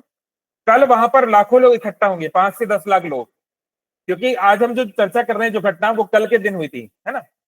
तो क्या हुआ, नित्यानंद प्रभु ने उनको देखकर ये बात बोली, क्या बोली? निकट ना ऐसे चोर भाग दूर दूरे, आज ही लाख पाचाइला डांडिमो तुम्हारे। तो नित्यानंद प्रभु जो साक्षात बलराम जी का रूप है, उन्होंने जब रघुनाथ दास को देखा तो चिल्लाने लगे, चोर चोर इधर आ। बड़े आश्चर्य की बात है भाई, अपने घर में कोई आता है, अपने पास आता है तो इधर आ तो बोल सकते हैं, पर थोड़ा प्रेम से बोलते हैं, आइए बैठिए या आओ बैठो, कैसे हो, पानी वानी। लेकिन आते ही बोलने लगे, चोर चोर तू इधर आ, ऐसे बोलने लगे हैं। और अभी मैं तुम्हें दंडिमु तुम्हारे, तुमको मैं दंड दूंगा, तुमको मैं पनिश करूंगा। तो ऐसा क्यों बोल रहे हैं नित्यानंद प्रभु, उनको चोर क्यों बोल रहे हैं? अगर किसी ने ये लीला नहीं सुनी हो और गेस करना चाहे, सुपर ह्यूमन इंटेलिजेंस किसी के अगर हो तो कोई बताना चाहे। भाई वो तो बिलियनियर का बेटा है, उसको क्या चोर बोलेंगे, वो क्या चोरी करेगा आपसे? आप तो ठहरे एक सन्यासी। क्या लगता है आपको, आते ही उन्होंने इनको चोर क्यों बोल दिया? उन्होंने भगवान का दिल चोरी किया। Okay, is very close to that, काफी सही गेस किया, लेकिन एग्जैक्टली कोई जानता है? हरे कृष्ण प्रभु जी। जी प्रभु जी, वो उनका धन को लेने चाहते थे, पर उनको छोड़ के उनका धन को पाना चाहते, इसलिए नित्यानंद। हाँ, यस, वेरी नाइस। सही बताया, बिल्कुल सही। हाँ, तो बोल रहे हैं अगर आपकी कोई प्रॉपर्टी हो, भाई आपका लैपटॉप है, आपका कोई सामान है, और कोई आके बिना आपकी परमिशन के इसको यूज कर ले, उसको लेके चला जाए, तो उसे चोर बोलेंगे कि नहीं? तो नित्यानंद प्रभु जो है, चैतन्य महाप्रभु उनकी प्रॉपर्टी है, भगवान कृष्ण बलराम जी की प्रॉपर्टी है। कोई कृष्ण को नहीं पा सकता विदाउट बलराम जी। आज हमारा सौभाग्य हुआ, आज हमको श्री बलदेव जी मंदिर जाने का अवसर मिला, जो केंद्रापड़ा में है, तुलसी क्षेत्र जिसको बोलते हैं। पहली बार मैं गया तो वहां पे बलराम जी का विग्रह जो है थोड़ा ऊंचा है as compare to Jagannath ji, compare to lord Krishna. तो हाँ, तो बड़े ठाकुर हैं, और वहां पर जो है रथ यात्रा से पहले रथ निकलता है, और कुछ इंटरेस्टिंग चीजें वहां पे पता चली। एनीवे, तो भगवान कृष्ण को पाने का जो मुख्य रास्ता है वो आदि गुरु बलराम जी है ना। हे लोग निताई कृपा बिना नाई राधा कृष्ण, हेलो क्या है, निताई कृपा नाई राधा कृष्ण पाइते नाई, बिना Nityananda Prabhu, without the mercy of Balaram, कोई राधा कृष्ण को प्राप्त नहीं कर सकता। गुरु की कृपा के बिना भगवान नहीं मिल सकते, क्योंकि बलराम जी भगवान कृष्ण के सबसे प्रियतम है, ही इज द डियरेस्ट। वो पांचों रस में भगवान की सेवा करते हैं, है ना। सबसे पहले कौन सा रस होता है? 5 प्रकार के रिलेशन होते हैं ना भगवान से। पहले होता है कौन सा? वात्सल्य। नहीं, वात्सल्य तो बहुत बात है। शांत रस। शांत रस मतलब अगर भगवान को अप्रिशिएट करते हैं, देखो दुनिया में ऐसे बहुत लोग हैं जो भगवान को अप्रिशिएट करते हैं, मतलब हाँ भगवान का दर्शन करने में गया, भगवान बहुत अच्छे लग रहे थे, ये भगवान का फोटो मैंने देखा बड़ा अच्छा था, या जो है भगवान का मंदिर बड़ा अच्छा था, है ना, कीर्तन बड़ा अच्छा था, इसे बोलते हैं शांत रस। जब आप भगवान को अप्रिशिएट करते हो लेकिन भगवान के लिए कुछ करते नहीं, दर्शन करके आ गए बस, दिस कॉल्ड शांत रस। तो ये भक्ति का, ये भी भक्ति है बट नॉट वेरी ग्रेट। उससे बढ़ के होता है दास्य रस। दास्य रस मतलब भगवान की सेवा करना, है ना। भगवान प्रभुपाद जी की गुरु महाराज ने बोला, do not try to see God but act in such a way that God wants to see you. भगवान को देखने का प्रयास मत करो। प्राय आप देखो जगन्नाथपुरी जाओ, सब लड़ते रहते हैं, हटो हटो हम दर्शन करेंगे, हम दर्शन करेंगे, है ना, पीछे सबको पीछे करते हैं। लेकिन हमें समझना चाहिए, हम जगन्नाथ जी का दर्शन नहीं कर सकते अपने चक्षुओं से, इट्स नॉट पॉसिबल। उनका तो सच्चिदानंद रूप है। अगर हमारी सेवा ऐसी होगी कि भगवान खुद हमारे पास आएंगे, है ना, तो हाँ दर्शन करना चाहिए, पर ऐसी मारा मारी मत करो कि किसी भक्त को दिक्कत हो। अगर किसी भक्त को हम तकलीफ पहुंचा रहे हैं किसी और को, तो भगवान कभी भी हमारे दर्शन से प्रसन्न नहीं होंगे। भले ही हम वहां पे घंटी भी बजाने लगे, भले ही हम वहां पर सेवायत भी बन जाए, लेकिन अगर हमारा भक्तों के प्रति सेवा भाव नहीं है तो भगवान हमसे कुछ खास प्रसन्न नहीं होंगे, है ना। तो सेवा भाव लाना बहुत जरूरी है। तो इसका हाईएस्ट एग्जाम्पल है, क्या दिया गया है भागवतम में, दास्य भक्तों में श्रेष्ठ कौन है? हनुमान जी। हनुमान जी, है ना। दास्य भक्तों में एग्जाम्पल दिया गया हनुमान जी का, है ना। बोला भी गया ना, हनुमान चालीसा में भी है क्या, सदा रहो रघुपति के दासा, आता है ना। तो जैसे हनुमान जी जो है वो ये नहीं बोले मैं तो राम जी के पास ही रहूंगा, बस कोई मुझे कहीं डिस्टर्ब ना करे, मैं तो राम जी के चरणों पे ही रहूंगा, लंका वंका आप लोग जला के आ जाओ, सीता जी को आप ढूंढ के आ जाओ, है ना, मैं तो पास में रहूंगा, मुझे स्टेज पे रखो। नहीं, उन्होंने कभी स्टेज पे आने का शौक नहीं दिखाया। उन्होंने भगवान राम की जो इच्छा है उसको समझ लिया, और जितना भगवान राम चाहते थे उससे बढ़ के करके दिखा दिया। भगवान ने कहा था कि सीता माँ का खबर लेकर आना, वो तो खबर तो लेके आए और लंका वंका पूरा जला वला के आ गए, राइट। तो ऐसे तो दास्य भाव, है ना। तो बलराम जी जो है शांत भाव में भी भगवान की सेवा करते हैं। हालांकि बलराम जी खुद भी भगवान है, लेकिन फिर भी एक सेवक भगवान होता है और एक सेव्य भगवान, है ना। और शांत रस में करते हैं, जूते चप्पल पैराफर्नेलिया, भगवान कृष्ण जो भी पहनते हैं, जो भी अंगीकार करते हैं, सब बलराम जी का रूप है ना। इसलिए भगवान की किसी भी पैराफर्नेलिया को, किसी भी वस्तु को सम्मान देना चाहिए। मृदंग जो है ना, करताल जो है, सब बलराम जी की शक्ति है ना, तो इसको बहुत सम्मान देना चाहिए। तो शांत रस में, फिर दास्य रस में बलराम जी खुद भगवान कृष्ण की सेवा करते थे, उनके पैर दबाते थे। हालांकि बड़े भाई होने के नाते कभी कभी कृष्ण भी उनके पैर दबाते थे, लेकिन कभी कभी वो भी, वाइस वर्सा चलता था दोनों का, है ना। फिर तीसरा होता है साख्य, दोस्त की तरह, तो दोनों दोस्त की तरह तो थे ही, है ना, दोस्त की तरह करते थे, करते हैं मतलब। और चौथा होता है वात्सल्य। वात्सल्य मतलब बड़े भाई, मतलब बड़े भाई पिता के समान होता है ना, जैसे माता पिता होते हैं, ऐसे बलराम जी कई बार भगवान कृष्ण का देखभाल भी करते थे, है ना। इनफैक्ट बलराम जी की एक बहुत बड़ी कंप्लेन है कि मैं राधा रानी के दर्शन नहीं कर पाता हूं, है ना। क्यों? क्योंकि राधा रानी जो है लीला दृष्टिकोण से भगवान बलराम जी उनके जेठ हो गए, और जेठ के सामने तो व्यक्ति को थोड़ा जो है अपने आप को मतलब शाय रखना पड़ता है ना। तो बलराम जी की एक कंप्लेन है कि भाई ये क्या है ऐसा क्यों मुझको दिया गया सेवा, है ना। तो ये है और पांचवा है माधुर्य रस एज अ लवर। तो बलराम जी जो है वो एक मंजरी के रूप में भी अवतार लेते हैं, अनंग मंजरी, है ना। राधा रानी की जो छोटी बहन है वो बलराम जी का ही स्वरूप है, तो वो भी बलराम जी उनको भी उस रूप में भी कृष्ण की सेवा करते हैं। तो यानी कृष्ण जो है बलराम की प्रॉपर्टी है, कोई भगवान कृष्ण को प्राप्त नहीं कर सकता विदाउट आदि गुरु बलराम, है ना। तो कोई अगर कृष्ण को पाना चाहता है, जैसे रघुनाथ दास गोस्वामी ने ट्राई किया, जब वो छोटे थे, जब वो टीनेजर थे, वो चले गए चैतन्य महाप्रभु के पास डायरेक्ट, गुरु से परमिशन नहीं ली, डायरेक्ट चले गए। फिर भाग भाग कर वो चैतन्य महाप्रभु के पास जाना चाहते थे, वृंदावन जाना चाहते थे कि पुरी जाना चाहते थे, लेकिन कभी भी सफलता नहीं मिली। इस बार वो गुरु के पास आए हैं, नित्यानंदपुर के पास आए, अब उनको सफलता मिलेगी, है ना। तो डायरेक्ट बाईपास नहीं करना है, गुरु के माध्यम से जाना है कृष्ण के पास। तो इसलिए नित्यानंद प्रभु ने उनको डांटा कि चोर इधर आ, तेरे को अभी सबक सिखाता हूं। तो चोर मतलब ये मेरे चैतन्य महाप्रभु को लेना चाहता है, नित्यानंद प्रभु ये सिखा रहे हैं, है ना। तो रघुनाथ दास गोस्वामी ने दूर से उनको दंडवत प्रणाम किया, है ना। और जो है फिर रघुनाथ दास गोस्वामी ने को जो है नित्यानंद प्रभु फिर देखकर उनको प्रसन्न हो गए बाद में, वो तो केवल लीला है ऐसे, है ना। उनके सर पे उन्होंने अपने चरण भी रखे। तो बोला अब मैं तुम्हें कुछ दंड देना चाहता हूं। तो बोले क्या दंड देना चाहते हैं आप, जो बोले मैं करूंगा। बोले गर्मी का समय है, अभी ग्रीष्म ऋतु चल रही है, कल का दिन था वो, नेक्स्ट यानी कल आने वाला है मंडे को, कल की वो तिथि थी, गर्मी का मौसम चल रहा है और हमारे सब भक्त लोग यहाँ पर जो है भूखे हैं। तो ऐसा करो, तुम चीड़ा दही महोत्सव की तैयारी करो। तो चीड़ा मतलब होता है क्या, आप लोग क्या बोलते हैं उड़िया में? हाँ चूड़ा, ड्राई पोहा ना क्या बोलते हैं। जो जो पोहा है नॉर्थ इंडियंस के लिए बता देता हूँ, जो पोहा है क्या बोलते हैं इसको, पफ्ड राइस बोलते हैं या नहीं, इंग्लिश में क्या बोलते हैं, पफ्ड राइस ना, चिप्ड राइस। चिप्ड राइस, या chipped rice, yes yes thank you. हाँ चिप्ड राइस, पफ्ड राइस तो उसको बोलते हैं मुरमुरे को, है ना। हाँ चिप्ड राइस। तो जो कच्चा जो पोहा होता है उसको आप गला के आप खा सकते हैं, लेकिन यहाँ पर कैसे गलाना है, दही के साथ, और केवल दही के साथ नहीं।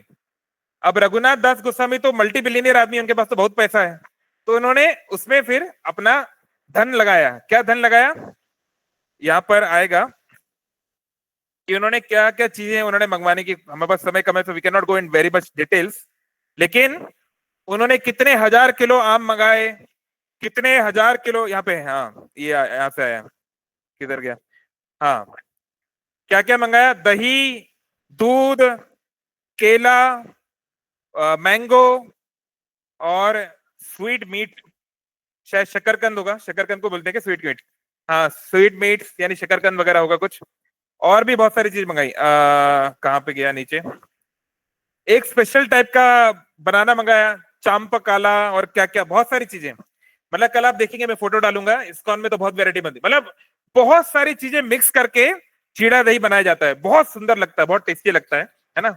हमारे पास है, अभी हम प्रसाद में देंगे सबको। आज सुबह एक डिबोटी ने ऑफर किया था ठाकुर जी को और लाया, अभी फ्रिज में रखा हुआ, भी देंगे सबको।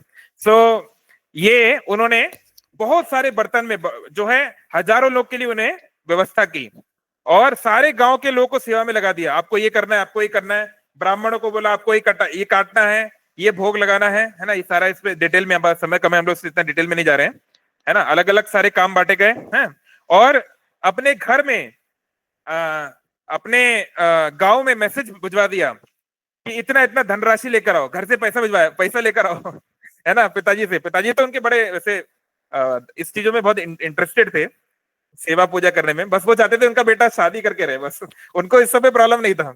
एनीवे तो ये सब कुछ रघुनाथ दास ने खरीदा बहुत बड़ी मात्रा में, और लाखों लाखों भक्तों के लिए उन्होंने इसकी तैयारी करवाई शाम होने तक, है ना। और इतनी जगह भर गई कि गंगा के दोनों तरफ भक्त थे और गंगा जी भी भक्तों से भर गई। ऐसा लग रहा था कि गंगा जी भी पूरी भक्तों से भर गई है ना। आप कल के वीडियो देखेंगे, कल आएगा, अभी भी कम से कम 5 लाख लोग वहां आते हैं। कल वहां फेस्टिवल है, इतना चीड़ा दही डिस्ट्रीब्यूट होता है ना। मतलब यकीन नहीं होता कि इतने छोटे से टाउन में इतने लोग कहां से आ सकते हैं। It's not a very big town, है ना। हम लोग को भी अवसर मिला है कई बार जाने का उधर। तो लोग जो है गंगा किनारे खड़े रहते हैं और फ्री में वो डिस्ट्रीब्यूट होता है। आज भी बहुत सारी संस्थाएं, इस्कॉन भी, इस्कॉन आई थिंक 50,000 समथिंग लोग को डिस्ट्रीब्यूट करता है ना, ये चीड़ा दही। तो इस प्रकार से पूरे माहौल में जो है खुशनुमा उसकी जो सुगंध है वो फैल गई और सभी भक्त जो है जय जयकार करने लगे। लेकिन कोई भक्त खाना शुरू नहीं किया, कोई भक्त खाना शुरू नहीं किया। क्यों? क्योंकि प्रभु नित्यानंद प्रभु बैठे सामने, अब वो ही नहीं खाए हम कैसे खा लेंगे, है ना। हाँ, तो ये भी है, भगवान पहले खाना चाहिए। तो कोई खाना नहीं शुरू किया जो है। तो फिर नित्यानंद प्रभु जो है खा नहीं रहे थे, थोड़ा ऐसा लग रहा था कि ध्यान कर रहे हैं। तो फिर सडनली नित्यानंद प्रभु बहुत खुश हो गए, खुश होकर नृत्य करने लगे और ऐसा लग रहा था कि किसी को खिला रहे हैं, अपने हाथों से खिला रहे हैं।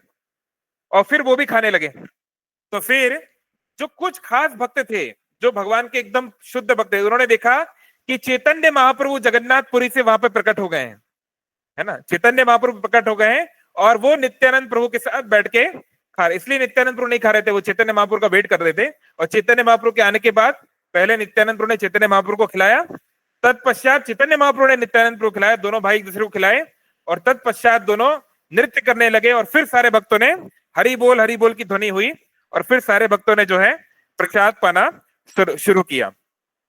बोल रहे हैं प्रसाद इतना सुंदर था कि मानो दुर्वासा मुनि से जिसको मिला हो, हाँ, दुर्वासा मुनि से जिसको मिला हो आशीर्वाद, उसने बनाया हो। किसको मिला है दुर्वासा मुनि से? पता है आपको किसको मिला है? राधा रानी। हाँ, श्रीमती राधा रानी। तो एक बार दुर्वासा मुनि ब्रज में आए और दुर्वासा मुनि प्रसिद्ध है गुस्से के लिए। भगवान शिव का वो एक रूप है, एक शक्तावेश अवतार है और वो खतरनाक श्राप वराप देते रहते हैं, लोग को निपटाते रहते हैं, है ना। वो श्राप देने के लिए बहुत माने जाते हैं, इसलिए लोग डरते हैं उनसे बहुत ज्यादा, है ना। तो वो एक लंबी स्टोरी है कैसे क्या हुआ, बट कुल मिला के राधा रानी ने उनको कुछ बना के खिलाया और दुर्वासा मुनि को बहुत अच्छा लगा। राधा रानी बहुत छोटी थी उस समय, एकदम छोटी बालिका। तो दुर्वासा इतने प्रसन्न हो गए, बोले कि बालिका मैं तुम्हें आशीर्वाद देता हूं, जो तुम्हारा हाथों का बनाया हुआ खाएगा उसकी हेल्थ हमेशा अच्छी रहेगी, कोई बीमारी नहीं होगी, इसको बहुत चिरायु होगा, है ना। मैं तुम्हें आशीर्वाद देता हूं। तो ये बात सारे ब्रज में फैल गई कि हाँ हाँ राधा रानी को ऐसे आशीर्वाद मिला है ये। तो जब यशोदा माँ को पता चला तो वो राधा रानी को रोज सुबह रिक्वेस्ट करके लाती थी। जो लोग नंदगांव गए हैं और बरसाना गए हैं उनको पता होगा, नंदगांव बरसाना बहुत ज्यादा डिस्टेंस पे नहीं है। बीच में एक गांव आता है संकेत, संकेत नाम था पहले। संकेत मतलब इंडिकेशन, है ना। अभी वो साकेत नाम हो गया उसका। तो वहां पर गोपियां उनको संकेत देते थे कि हाँ वो आ रही हैं, ये आ रहे हैं, जो भी, लाइक इट्स लॉन्ग स्टोरी। तो यशोदा माँ जो है उनको रिक्वेस्ट करती थी और रोज श्रीमती राधा रानी नंदगांव आती थी और कृष्ण के लिए और बाकी परिवार के लिए भी अलग अलग व्यंजन बनाती थी। और ऐसा कहा जाता है राधा रानी ने कभी कोई डिश रिपीट नहीं की। मतलब सोचो, आपको एक घर पे जाके बनाना है और हर रोज आप यूनिक डिश बना रहे हो, है ना, और वो भी अनंत काल से, है ना। Radha Rani always makes new dishes, है ना। और उनका क्या होगा स्वाद हम लोग तो इमेजिन नहीं कर सकते हैं, but out of the world. तो ऐसे ही आज ऐसा लग रहा है, चैतन्य महाप्रभु ने कहा कि राघव पंडित जो डिवोटी जिनका घर पानीहाटी में है, उनका भी घर आज है, उनके यहाँ से जो प्रसाद आया है, ये जो चीड़ा दही का जो प्रसाद है, ऐसा लग रहा है स्वयं श्रीमती राधा रानी बनाई हो, मान लो, ऐसा उनको प्रतीत हो रहा है इस प्रकार से। तो इस प्रकार से ये उत्सव मनाया गया और आगे चल के रघुनाथ दास को दोनों चैतन्य महाप्रभु नित्यानंद प्रभु ने उनके ऊपर कृपा की, है ना। और फिर अल्टीमेटली वो आगे चल के पुरी आए, पुरी में बहुत समय वो रहे, है ना। उन्होंने यहाँ पे क्या क्या कार्य किए वो कभी और डिस्कस करेंगे। फिर वो वृंदावन में अल्टीमेटली गए और आज जो राधा कुंड है, श्याम कुंड है, ये सब कुछ उन्होंने उद्धार किया। इसलिए रघुनाथ दास गोस्वामी जी की समाधि राधा कुंड के तट पर है ना। जो भी लोग राधा कुंड के परिक्रमा करते हैं उनकी समाधि की भी जरूर परिक्रमा करते हैं, है ना। तो इस प्रकार से पैसा कमाना बिल्कुल बुरी बात नहीं है, पैसा कोई मोह माया नहीं है, बस उसका सदुपयोग होना चाहिए, है ना। तो लक्ष्मी जो है उसका उपयोग भगवान नारायण की सेवा में करना चाहिए, जैसे हनुमान जी ने किया। हनुमान जी को जब सीता दिखाई दी, सीता कौन है, महालक्ष्मी, तो वो ये सोचे कैसे मैं सीता जी को राम के पास ले जाऊं, राम जी के पास, तो लक्ष्मी जी को कैसे मैं नारायण से मिलाऊं, उनकी ये चेतना थी। और रावण की चेतना क्या होती है, रावण की होती है कैसे मैं राम से सीता को चुरा के अपने पास ले जाऊं, है ना। तो ये चेतना नहीं होनी चाहिए, है ना। कई बार लोग बोलते हैं अरे भगवान के मंदिर में ऐसे इतना सब सुविधा होने की क्या जरूरत है ना, भगवान को ये सब करने की क्या जरूरत है। तो ये ईर्ष्यालु लोग की बात है।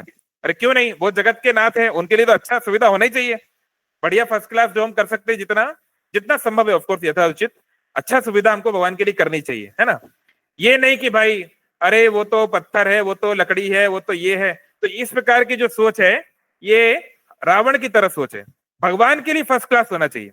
इसलिए हम जो घर बनाते हैं, एक डिवोटी को चाहिए घर में भगवान के लिए अच्छा व्यवस्था करे, भगवान के लिए खाने पीने की अच्छी व्यवस्था हो, गर्मियों में पंखी की व्यवस्था हो, सर्दियों में गर्म कपड़ों की व्यवस्था हो, सब व्यवस्था होनी चाहिए, है ना। जैसे हम अपने बच्चे को पालते हैं उसके लिए हम क्या क्या नहीं करते, तो अपने घर में भी अगर भगवान है, या कॉलोनी में कोई मंदिर है, या धाम है, या इस्कॉन के मंदिर है ना, तो हमें अच्छे से टेक केयर करना चाहिए। ये इंपॉर्टेंट है, क्योंकि भगवान हमारे लिए आए हैं, तो ये हमारी जिम्मेदारी बनती है।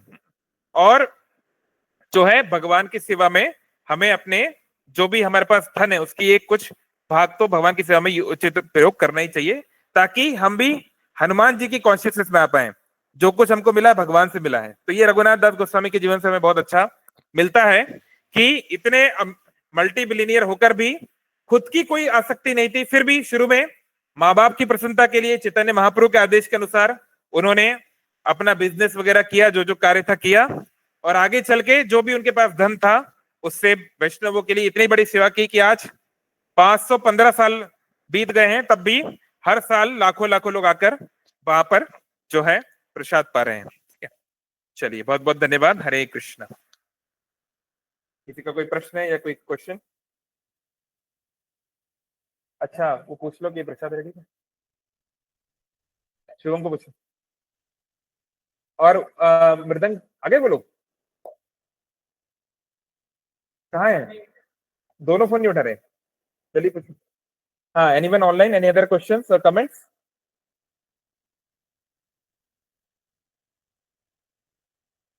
चैट बॉक्स से कर देता हूँ। किसी का कोई क्वेश्चन नहीं है? ओके ठीक है, तो हम लोग अभी यहाँ पे कीर्तन करेंगे। ठीक है, तो कल अगर आप लोग हो सके अपने अपने घरों में चीड़ा दही अगर आप बना सके, भगवान को भोग लगा सके तो बहुत अच्छा है। थोड़ा सा चूड़ा ले लें और दही ले लें, है ना। चूड़ा को पहले ऑफकोर्स भिगाना पड़ेगा, और अगर मैंगो वगैरह या कुछ और अगर आप डाल सकते हैं, बनाना वगैरह या शहद या जो भी, तो और भी अच्छा रहेगा। भगवान को भोग लगाना चाहिए कल हो सके। और उसके पश्चात 11 तारीख को 3 दिन बाद देव स्नान पूर्णिमा है, जगन्नाथ जी का आविर्भाव तिथि, बर्थडे, और उस दिन जगन्नाथ जी को नहलाया जाता है ना। तो आप अपने नियरेस्ट मंदिर जा सकते हैं, कोई जगन्नाथपुरी जा पाए तो उसका सौभाग्य, नहीं तो अगर आप ओडिशा में भुवनेश्वर या कटक में रहते हैं तो इस्कॉन मंदिरों में भी होगा, या लोकल आसपास कहीं पर भी जो सेंटर हो इस्कॉन का, या कहीं भी जगन्नाथ मंदिर वहां जाइए। और उसके बाद 15 दिन तक जगन्नाथ जी दर्शन नहीं देंगे, है ना। 11 तारीख को स्नान पूर्णिमा है, 11 तारीख को उनका गज बेस दर्शन होता है, एलिफेंट फेस, क्योंकि एक गणेश जी का भक्त था, वो गणेश जी का दर्शन करने आया था, उसको लगा कि जगन्नाथपुरी गणेश जी का मंदिर है, तो वो आया, देखा रही है तो भगवान विष्णु का मंदिर है, तो वो दुखी हो गया, अरे ये क्या है यहाँ तो हमारे आराध्य नहीं है। तो फिर क्योंकि सारे जो देवी देवता है वो तो भगवान के अंदर ही है ना, जैसे विराट रूप में भगवान दिखा है, तो फिर जगन्नाथ जी ने जो है गणेश जी का रूप ले लिया। तो फिर उन्होंने अपने पुजारी को कहा कि मेरा कोई भक्त आया है फलाना फलाना, शायद साउथ इंडिया से आया था कि कहाँ से, शायद उनको बुलाया जाए, उनका नाम वगैरह भी है, अब मुझे याद नहीं आ रहा कोई सब भट्टे की क्या। तो वो आए और फिर उनको जो है, किसको नाम पता है क्या यहाँ पे, क्या चालो, नहीं नहीं, जिसके लिए गणेश जी का रूप लिया जगन्नाथ जी ने, एक भक्त आए थे ना कोई दक्षिण भारत से, कि कौन हुई, गणपति भट्ट, गणपति भट्ट, गणपति भट्ट, हाँ वही मुझे लग रहा था भट्ट सरने में, हाँ थैंक यू। अच्छा उनका नाम ही गणपति भट्ट है, गणपति नाम ही है पहले से। हाँ तो देखिए नाम में ही गणपति है, तो वो गणेश जी का दर्शन करना चाह रहे थे, यहाँ तो भगवान कृष्ण का दर्शन हुआ, तो फिर भगवान कृष्ण भगवान जगन्नाथ ने गणेश जी का रूप ले लिया, है ना। तो और उनका मुख तो जो है बाहरी दृष्टिकोण से गज की तरह है, तो इस कारण से ये दर्शन होता है स्नान पूर्णिमा के दिन। लेकिन उसके बाद जगन्नाथ जी शाम को बीमार पड़ जाएंगे रात को, फिर 15 दिन तक, 15 दिन ना 12, हाँ 15 दिन तक दर्शन नहीं होगा, इसलिए 11 तारीख को दर्शन कर लो जो जहां पर भी है ना। ठीक है, हरे कृष्ण। जगनपुर का क्वेश्चन है, क्या हर प्रोफेशन को स्पिरिचुअलाइज किया जा सकता है? हर प्रोफेशन को स्पिरिचुअलाइज किया जा सकता है अगर वो धर्म के अनुसार हो। ऐसा प्रोफेशन जो डायरेक्ट धर्म के विरुद्ध हो उसको स्पिरिचुअलाइज नहीं किया जा सकता, है ना। कोई बोले कि भाई हाँ हम तो गलत तरीके से पैसा कमा रहे हैं, देखो गलत तरीका मतलब टैक्स इविजन या कुछ रूल वूल तोड़ देना वो अलग बात है, लेकिन अगर आप ऐसा पैसा कमाते हैं जिसमें किसी की मृत्यु हो रही है, किसी का वायलेंस हो रहा है ना, किसी को धोखा दिया जा रहा है ना, आप कोई स्कैंडल करते हो और आप सोचो कि हाँ वो पैसा मैं जो है या मैं उस पैसे से जो है भगवान को डोनेशन दे दूंगा, भगवान भी खुश हो जाएंगे, ऐसे नहीं चलेगा। You can not bribe God, है ना। तो अगर ऐसा हमारा कोई प्रोफेशन है जो बिल्कुल धर्म के विरुद्ध है, तो हमको उसको धीरे धीरे, अगर एक दिन में ना हो सके पर धीरे धीरे उसको चेंज कर लेना चाहिए और सही प्रोफेशन में आ जाना चाहिए, है ना। तो दैट इज इंपॉर्टेंट। चलो ठीक है। सत्यजीत का क्वेश्चन है कि घर में जो जगन्नाथ जी की पिक्चर है उनका वर्शिप कैसे करें? अगर घर में जगन्नाथ जी की पिक्चर है तो स्नान पूर्णिमा के बाद क्या कर सकते हैं? वेल आप ऐसा कर सकते हैं, उनको थोड़ा सा कुछ बूंद पानी से स्नान करा लीजिएगा, और चाहे अगर आपके पास इतना समय अगर है, डिपेंड करता है अलग बच्चे पे, तो उनको मेन ऑल्टर से अलग करके साइड में कहीं पर छोटा सा ऑल्टर अगर आप बना सके साफ सुथरी जगह पे, वहां पे उनको अलग से उनकी सेवा पूजा थोड़ा कम, मतलब उनको नॉर्मल प्रसाद नहीं दिया जाता, जैसे मान लो कोई बीमार हो उस तरह का भोजन उनको दिया जाता है, जैसे काढ़ा वगैरह ये सब। तो अगर आप ऐसा कर सकें तो अच्छी बात है नहीं तो फिर कोई बात नहीं, जगन्नाथ तो दयालु हैं, पिक्चर में तो इतना चलेगा, है ना। पूछ रहे हैं कि क्या शेयर मार्केट धार्मिक है? हो सकता है, शेयर मार्केट में पैसे लगाने से कोई दिक्कत नहीं है, क्योंकि शेयर मार्केट भी कोई रैंडमली नहीं चलता है, उसके पीछे बहुत सारे फैक्टर होते हैं, है ना। फिजिकल रिपोर्ट्स होती हैं, फाइनेंशियल रिपोर्ट होती हैं, है ना। तो कोई भी ऑथराइज कंपनी में आप लगा सकते हैं सोच समझकर, दैट इज फाइन। लेकिन जो जैसे वो जो चिट फंड स्कीम आती है, या मान लो कोई बहुत अनरियलिस्टिक है या कोई बहुत ज्यादा रिस्की है वो कोई चीज, तो उसको अवॉइड करेंगे तो अच्छा है, क्योंकि वो गैम्बलिंग की तरह हो जाएगा, है ना। तो ऐसी कोई कंपनियां हैं जो वेल नोन है, जो दशकों से चली आ रही हैं, जो स्टेबल है ना, या जिनके जिनके ऊपर हम बोनाफाइड सरकार के द्वारा प्रमाणिक है, लाइक दैट, तो दैट इज कैलकुलेटेड रिस्क। और हर बिजनेस में रिस्क तो लेना ही पड़ता है, रिस्क के बिना बिजनेस तो नहीं हो सकता, लेकिन रिस्क कैलकुलेटेड होनी चाहिए। अनकैलकुलेटेड रिस्क जो है उसको गैम्बलिंग मानते हैं। चलो ठीक है, ओके, हरे कृष्णा। श्रील प्रभुपाद की जय।